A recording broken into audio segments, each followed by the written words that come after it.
قالوا اتخذ الرحمن ولدا، یہودیوں نے، نصارہ نے کہا اللہ کو بیٹا پیدا ہوا ہے، اللہ نے بیٹا جنا دیا، جیسا دنیا والوں کو اولاد ہوتی ہے۔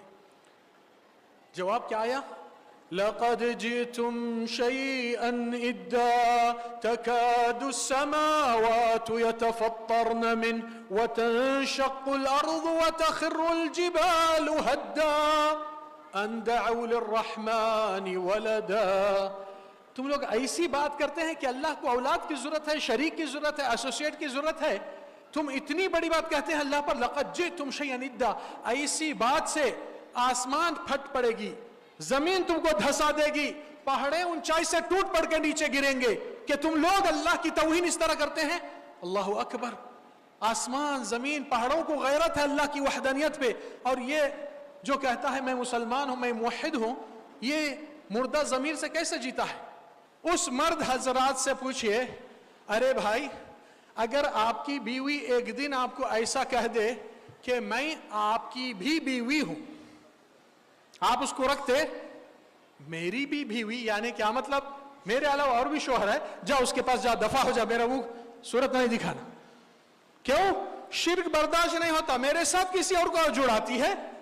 انسان فطرتاً شرک کو نہیں قبول کرتا اپنی زندگی کے لیے، اللہ کے ساتھ کیسا جڑاتا ہے غیروں کو کہ اللہ تعالیٰ مدد نہیں کر سکتے، وہ ولی مدد کرتے ہوئے اللہ سبحانہ وتعالیٰ کے کرم اور احسان کو اقرار اور اعتراف کرتے ہوئے، جس نے آپ کو اور ہم کو اس ذات الہی کی محبت میں ملایا ہے اور اس کے ذکر الہی کی رغبت میں ہمارے دلوں میں شوق اور ایک جذبہ پیدا کیا ہے کہ اللہ تعالی ہم کو اور آپ کو صراط مستقیم پہ آراستہ کرے، ایمان کی ثابت قدمی عطا فرمائے، ایمان سے ہمارا آپ کا خاتمہ کرے۔ اللہ ہمارے اور آپ کے ہر نیک صالح عمل سے اور ہماری اس ملاقات سے خوش اور راضی ہو جائے اور آپ پر اس کے عفو نامہ اور درگزری پیش فرمائے۔ موضوع کیونکہ بہت حساس ہے، میرے اس سفر میں آنے کے وقت کچھ حالات کے یہاں کے بارے میں معلوم کیا تو مجھے اس بات کا علم ہوا ہے، جس طرح ادارے کی محنت اور جستجو اور ماشاءاللہ مظاہرہ دیکھے ہیں، ایک بہت بڑی ذمہ داری آپ سب پر اور ہم پر بھی ہے، جس کے اندر کوئی گنجائش اور کمپرمائز کرنے کی مجال نہیں ہے۔ وہ ہے